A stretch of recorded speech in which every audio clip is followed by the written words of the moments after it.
C'est durant ces grandes transitions de votre vie que votre cerveau devient le plus malléable. Et malheureusement, plein de gens gaspillent cette opportunité. Bonjour à toi et bienvenue sur ma chaîne YouTube où je discute de neurosciences et de mindset. Dans cette vidéo, je vais t'expliquer comment tu peux utiliser l'adversité à ton avantage. N'hésite pas à regarder jusqu'à la fin puisque je discute de ma propre expérience et de comment j'applique les conseils que je te donne à la vie. Ma chaîne est dédiée aux étudiants ambitieux qui veulent évoluer, à toute personne qui veut devenir meilleure. Ta vie a changé du jour au lendemain et tu ne te reconnais plus. Certaines expériences changent notre vie, d'autres changent carrément qui vous êtes. Un déménagement, une rupture, un échec, ces moments peuvent littéralement reprogrammer votre cerveau. C'est pour ça qu'il faut bien les utiliser. Les neurosciences démontrent que certaines périodes de notre vie ouvrent une fenêtre de transition mentale.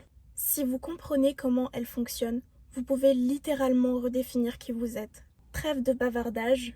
Il m'est arrivé dans ma vie de changer complètement de continent. Je pensais seulement changer d'endroit, mais en réalité ça a changé ma façon de voir le monde, mes habitudes et même la façon dont moi je me percevais. En cherchant à comprendre pourquoi, je suis tombée sur plein de sujets en neurosciences et en psychologie.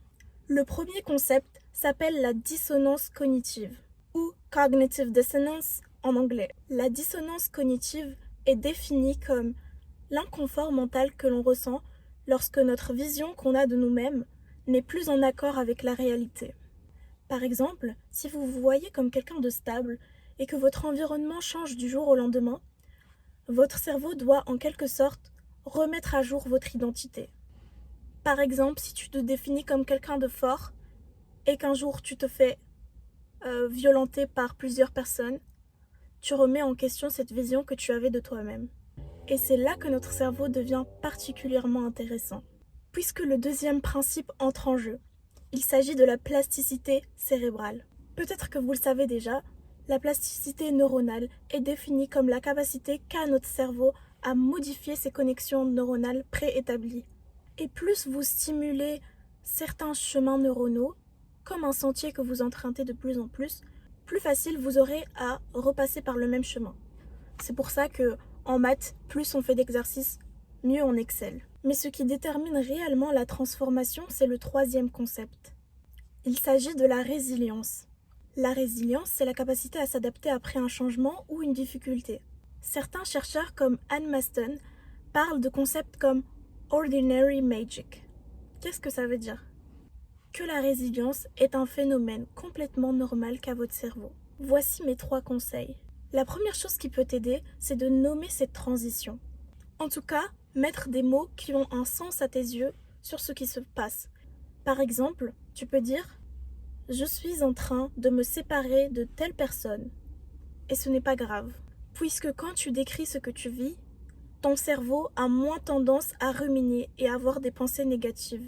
C'est pour ça que plein de gens te conseillent d'écrire dans un journal intime. Mais le simple fait de dire oralement ce que tu es en train de vivre peut t'aider énormément. C'est pour ça que les psychologues nous disent tout le temps d'écrire ce qu'on vit, puisque mettre des mots sur ce que l'on vit, ça dédramatise tout de suite la situation. Plutôt qu'une victime qui subit la transition, tu deviens simplement observateur de ce que tu vis. La deuxième chose qui peut t'aider, c'est de réécrire l'histoire à ta façon. Au lieu de te demander « mais pourquoi cela m'arrive-t-il à moi ?» cherche à comprendre qu'est-ce que cette transition de ta vie t'aide à comprendre sur toi-même. Pose-toi la question « mais qui suis-je en train de devenir ?» Ce deuxième conseil est inspiré du concept d'identité narrative qu'a étudié Dan McAdams. En gros, tu dois moins te plaindre et plus prendre ça comme une opportunité pour en apprendre davantage sur qui tu es, mais surtout, qu'est-ce que cette situation a de bon à t'apporter? Parce que je t'assure, chaque chose qui nous arrive dans notre vie a un but, même si tu ne le vois pas pour l'instant. Et enfin, le troisième conseil, il s'agit de rajouter des micro-habitudes. Il faut que tu sortes de ta zone de confort. Par exemple, tu peux te créer un nouveau cercle de personnes, un nouveau sport, une nouvelle passion. Bref, essaye de t'intégrer dans quelque chose d'autre que ce que tu es en train de vivre, pour ne pas te perdre, pour avoir un certain repère dans ta vie qui t'est totalement étrangère pour l'instant. En gros, fais quelque chose qui te tient à cœur.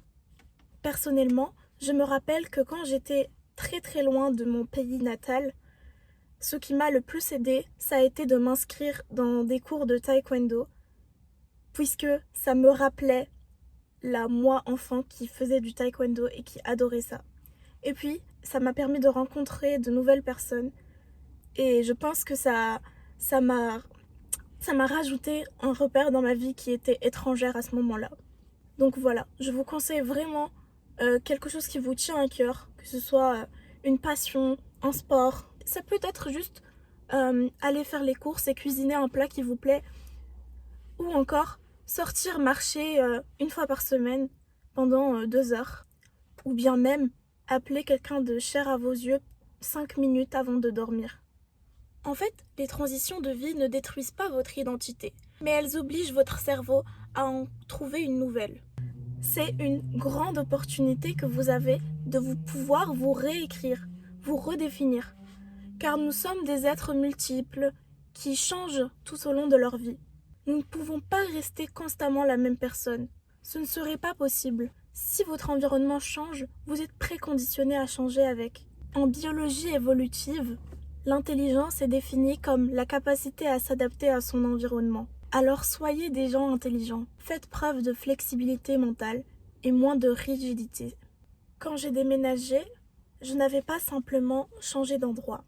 J'avais changé de continent, d'amis, d'entourage, mais également de langue. Je devais apprendre une nouvelle langue de zéro. J'avais quelques bases, mais bien sûr ce n'était pas suffisant. En plus de devoir comprendre mes cours là-bas et de réussir, je devais comprendre le langage familier des jeunes pour pouvoir m'intégrer et me faire de nouveaux amis.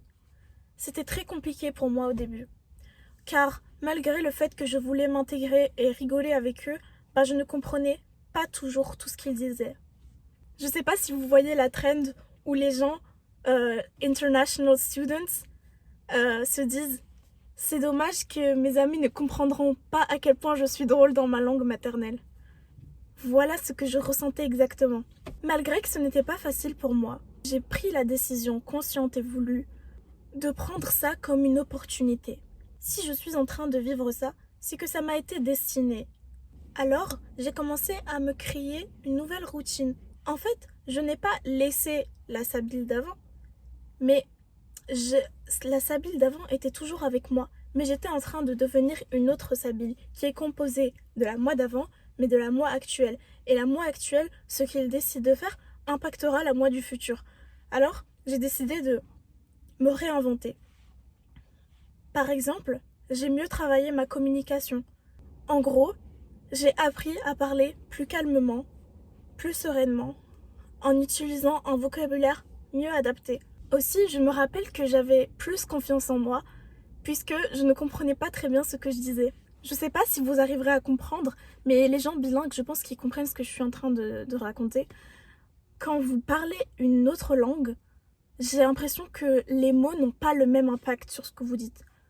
D'ailleurs, c'est prouvé scientifiquement que les mots ont un sens qu'on leur donne personnellement. C'est pour ça que vous pouvez blesser une personne avec une certaine phrase, et si vous répétez la même phrase à une autre, même pas effleurer ses sentiments.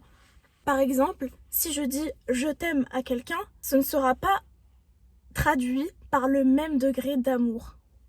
C'est pour ça qu'on vous dit partout que la communication c'est super important. Je me rappelle que ce qui m'aidait le plus à rester résiliente, c'était le fait de me dire que cette phase-là de ma vie avait une fin. Et que même si tu as l'impression que ce que tu es en train de vivre est super compliqué, dis-toi que ça va bientôt se terminer et que donc tu dois profiter de ce moment-là de ta vie. Tu ne t'arrêtes pas de vivre. Ne t'arrête jamais de vivre parce que ce que tu vis est horrible. Je sais que c'est dur et que c'est plus facile à dire qu'à faire, mais essaye de profiter de ce moment-là de ta vie, puisque chaque seconde compte. D'ailleurs, je me rappelais qu'à cette période-là de ma vie, j'écrivais beaucoup. Je discutais beaucoup aussi avec mes proches. Ça m'aidait à mettre les mots sur ce que je vivais et à mieux le vivre du coup. En fait, je prenais plus du recul sur la situation. Parce que parfois, nos pensées, elles dramatisent tout. Alors que quand vous mettez des mots simples sur ce que vous vivez, vous vous rendez compte que tout de suite, vous avez trop dramatisé la situation. Et le ou la future vous, quand elle se rappellera de ce que vous avez vécu, eh bien, vous vous direz, bah en fait, c'était pas si mal que ça. En fait, le fait de relativiser sur le moment, plus tard, au lieu que ce soit juste un traumatisme, juste une adversité qui vous est tombée dessus, ce sera plus que ça. Ce sera pendant cette période-là de ma vie, j'ai eu ça. Ça a fait la personne que je suis aujourd'hui. Et en fait, le fait de renforcer ces boucles positives, ces circuits neuronaux qui te confirment à toi-même que tu es cette nouvelle version de toi. Par exemple, je ne parlais pas bien cette langue, je me suis persuadée que j'allais bien la parler. J'ai commencé à utiliser des mots plus évolués. Par exemple, je me rappelle que je tenais un journal de vocabulaire. À chaque fois que je ne comprenais pas quelque chose, je recherchais la définition, peu importe l'heure de la journée. Et je m'obligeais littéralement à l'utiliser dans mes futures conversations ou par exemple dans mon journal intime. Ça m'a beaucoup aidé à devenir bilingue en 3 mois. Et du coup, à la fin, je recevais des compliments de mes profs, de mes camarades qui trouvaient que je m'exprimais bien, de mes profs qui me disaient « t'as grave géré ta présentation ». Enfin bref, c'est pas pour me vanter, mais c'est pour t'expliquer que quand tu renforces ces circuits neuronaux déjà à toi-même, que tu te prouves à toi-même que tu peux le faire, et du coup par conséquent les autres observent et analysent que tu en es capable, ils te le font comprendre encore plus et ça renforce encore plus cette croyance que tu as de toi. Donc voilà comment en fait tu peux te réinventer et te redéfinir littéralement. Je trouve que la neuroplasticité c'est trop fascinant. Si ça te fascine autant que moi, n'hésite pas à t'abonner et à me supporter. J'espère que cette vidéo vous a été utile ou que vous avez appris quelque chose ou que vous vous sentez plus prêt à affronter ce que vous êtes en train de vivre. Dites-vous que vous n'êtes jamais seul à vivre ça et que même si vous êtes seul à le vivre, personne n'a une vie facile. Mais tout le monde a la capacité de croire que c'est facile. Alors, persuadez-vous-en, car ça change tout. Sincèrement, bon courage à vous. Ça m'intéresserait de savoir combien d'entre vous ont vécu quelque chose de difficile dans leur vie et comment ils l'ont utilisé à leur avantage. N'hésite pas à discuter avec moi dans les commentaires. Je te répondrai. J'ai essayé de faire court pour ne pas être répétitive. En fait, soyez vous le changement. N'attendez pas à subir ce que vous vivez, mais initiez le changement. Ce n'est pas parce que tout change autour de vous que vous devez rester la même personne. Vous êtes responsable de vous-même. Mais pourquoi notre cerveau résiste au changement? C'est ce que j'explique dans ma prochaine vidéo.